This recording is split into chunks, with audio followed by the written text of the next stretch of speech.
I and my colleagues, Art Aaron and Lucy Brown and others, have put 37 people who are madly in love into a functional MRI brain scanner. 17 who are happily in love, 15 who had just been dumped, and we're just starting our third experiment, studying people who report that they're still in love after 10 to 25 years of marriage. So this is the short story of that research. In the jungles of Guatemala, in Tikal, stands a temple. It was built by the grandest sun king of the grandest city-state, of the grandest civilization of the Americas, the Mayas. His name was Casacanchawi. He stood over 6 feet tall. He lived into his 80s, and he was buried beneath this monument in 720 AD. And Mayan inscriptions proclaim that he was deeply in love with his wife, so he built a temple in her honor facing his. And every spring and autumn, exactly at the equinox, the sun rises behind his temple and perfectly bathes her temple with his shadow. And as the sun sets behind her temple in the afternoon, it perfectly bathes his temple with her shadow. After 1,300 years, these two lovers still touch and kiss from their tomb. Around the world, people love. They sing for love. They dance for love. They compose poems and stories about love. They tell myths and legends about love. They pine for love. They live for love. They kill for love. And they die for love. As Walt Whitman once said, he said, "Oh, I would stake all for you." Anthropologists have found evidence of romantic love in 170 societies. They've never found a society that did not have it. But love isn't always a happy experience. In one study of college students, they asked a lot of questions about love, but the two that stood out to me the most were, have you ever been rejected by somebody who you really loved?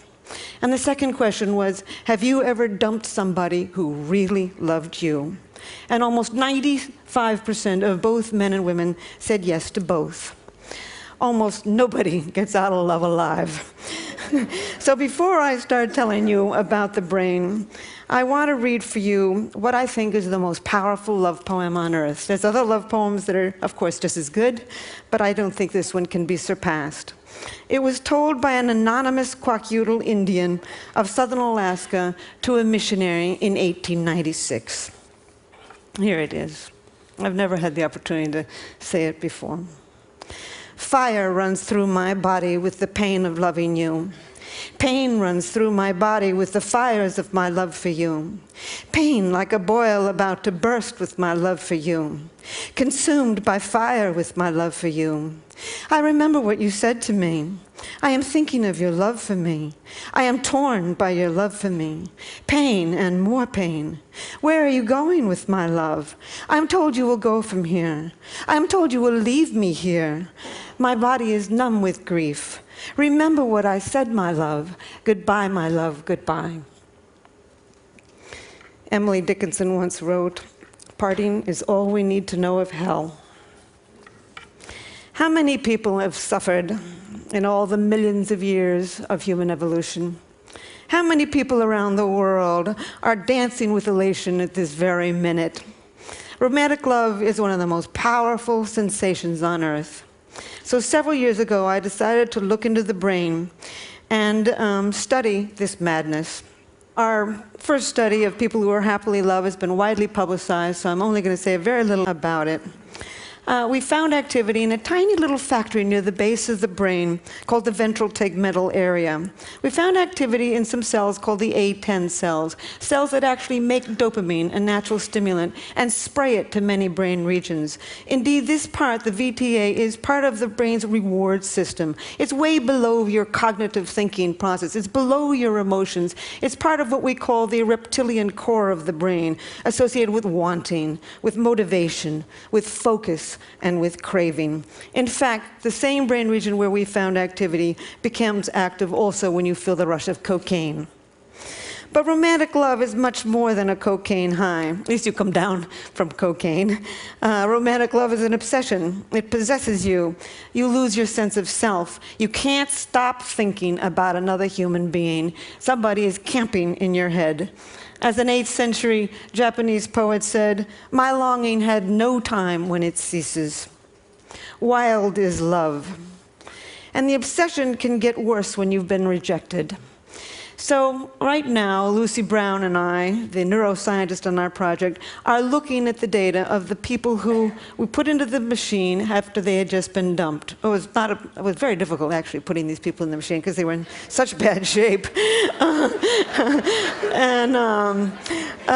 So anyway, we found activity in 3 brain regions. We found activity in a brain region, in exactly the same brain region associated with intense romantic love. What a bad deal. You know, when you've been dumped, the one thing you'd love to do is just forget about this human being and then go on with your life. But no, you just love them harder. As the poet Terence, the Roman poet, once said, he said, "The less my hope, the hotter my love." And indeed, we now know why. 2,000 years later, we can explain this in the brain. That brain system, the reward system for wanting, for motivation, for craving, for focus, becomes more active when you can't get what you want. In this case, life's greatest prize, an appropriate mating partner. We found activity in other brain regions also. In a brain region associated with calculating gains and losses. You know, you're lying there, you're looking at the picture, you're in this machine, you're calculating, you know, what went wrong, you know, what have I lost? As a matter of fact, Lucy and I have a little joke about this. It comes from a David Mamet play, and there's 2 con artists in the play, and the woman is conning the man, and the man looks at the woman and says, "Oh, you're a bad pony. I'm not going to bet on you." And indeed, it's this brain, part of the brain, the core of the nucleus accumbens actually, that's becoming active as you're measuring your gains and losses. It's also the brain region that becomes active when you're willing to take enormous risks for huge gains and huge losses. Last but not least, we found activity in the brain region associated with deep attachment to another individual. No wonder people suffer around the world, and we have so many crimes of passion. When you've been rejected in love, not only are you engulfed with feelings of romantic love, but you're feeling deep attachment to this individual. Moreover, this brain circuit for reward is working, and you're feeling intense energy, intense focus, intense motivation, and the willingness to risk it all to win life's greatest prize. So what have I learned from this experiment that I would like to tell the world? Foremost, I've come to think that romantic love is a drive, a basic mating drive. Not the sex drive. The sex drive gets you out there looking for a whole range of partners. Romantic love enables you to focus your mating energy on just one at a time, conserve your mating energy, and start the mating process with a single individual. I think of all of the poetry that I've read about romantic love, what sums it up best is something that is said by Plato. Over 2,000 years ago, he said, "The God of love lives in the state of need." It is a need. It is an urge. It is a homeostatic imbalance. Like hunger and thirst, it's almost impossible to stamp out. I've also come to believe that romantic love is an addiction, a perfectly wonderful addiction when it's going well, and a perfectly horrible addiction when it's going poorly. And indeed, it has all of the characteristics of an addiction. You focus on the person, you obsessively think about them, you crave them, you distort reality, your willingness to take enormous risks to win this person. And it's got the 3 main characteristics of addiction: tolerance, you need to see more and more and more, withdrawals, and last but not relapse. I've got a girlfriend who's just getting over a terrible love affair. It's been about 8 months. She's beginning to feel better. And she was driving along in her car the other day, and suddenly she heard a song on the car radio that reminded her of this man. And she, not only did the instant craving come back, but she had to pull over the road, from the side of the road, and cry. So one thing I would like the medical community and the legal community and even the college community to see if they can understand that indeed romantic love is one of the most addictive substances on earth. I would also like to tell the world that animals love. There's not an animal on this planet that'll copulate with anything that comes along. Too old, too young, too scruffy, too stupid, and they won't do it. Unless you're stuck in a laboratory cage, you know, and if you spend your entire life in a little box, you're not going to be as picky about who you have sex with. But I've looked in 100 species, and everywhere in the wild, animals have favorites. As a matter of fact, ethologists know this. There's over eight words for what they call animal favoritism, selective proceptivity, mate choice, female choice, sexual choice. And indeed, there are now 3 academic articles in which they've looked at this attraction, which may only last for a second, but it's a definite attraction, and this either the same brain region, this reward system, or the chemicals of that reward system are involved. In fact, I think animal attraction can be instant. You can see an elephant instantly go for another elephant, and I think that this is really the origins of what you and I call love at first sight. People have often asked me whether what I know about love has spoiled it for me. And I just simply say, hardly. You can know every single ingredient in a piece of chocolate cake, and then when you sit down and eat that cake, you can still feel that joy. And certainly I make all the same mistakes everybody else does too. But it's really deepened my understanding and compassion, really, for all human life. As a matter of fact, in New York, I often catch myself looking in baby carriages and feeling a little sorry for the tot. And in fact, sometimes I feel a little sorry for the chicken on my dinner plate when I think of how intense this brain system is. Our newest experiment is been hatched by my colleague Art Aaron, putting people who are reporting that they are still in love in a long-term relationship into the functional MRI. We've put 5 people in so far, and indeed we found exactly the same thing. They're not lying.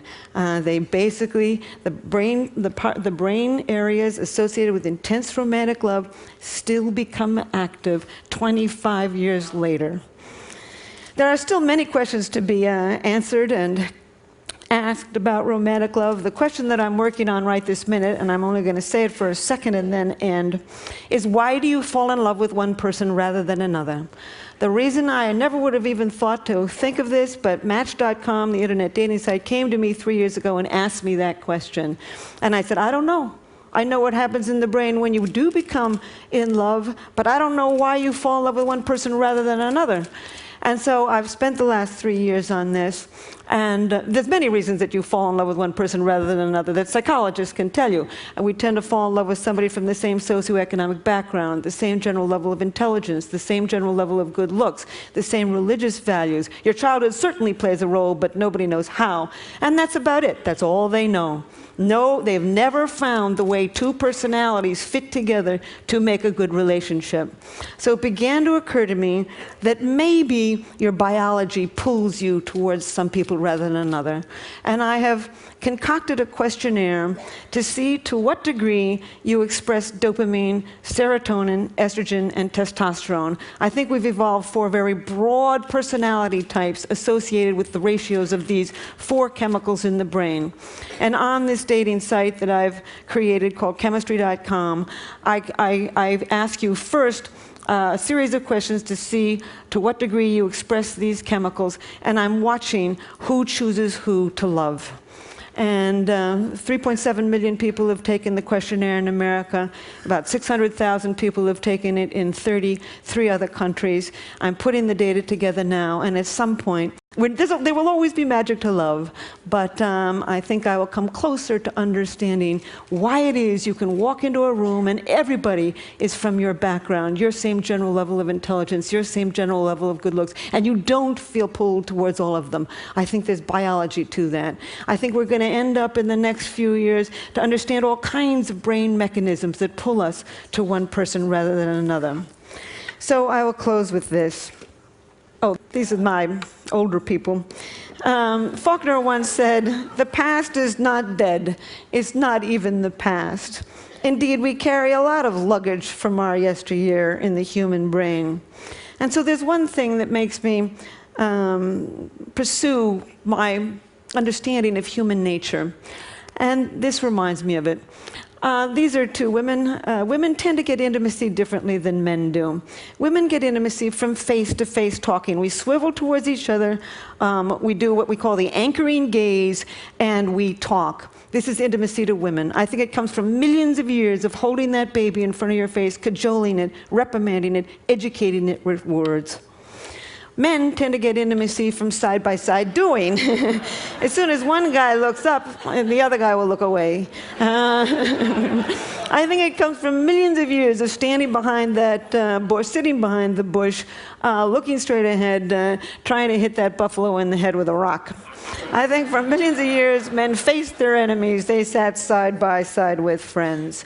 So my final statement is, love is in us. It's deeply embedded in the brain. Our challenge is to understand each other. Thank you.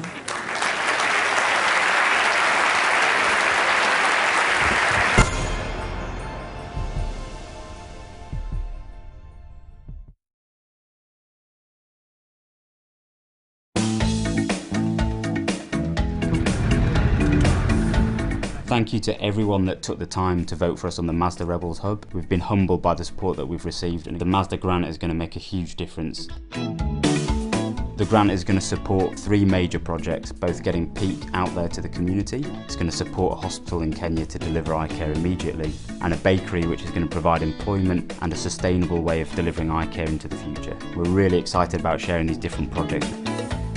There are many challenges ahead, but come back here and we'll share the stories with you as they happen.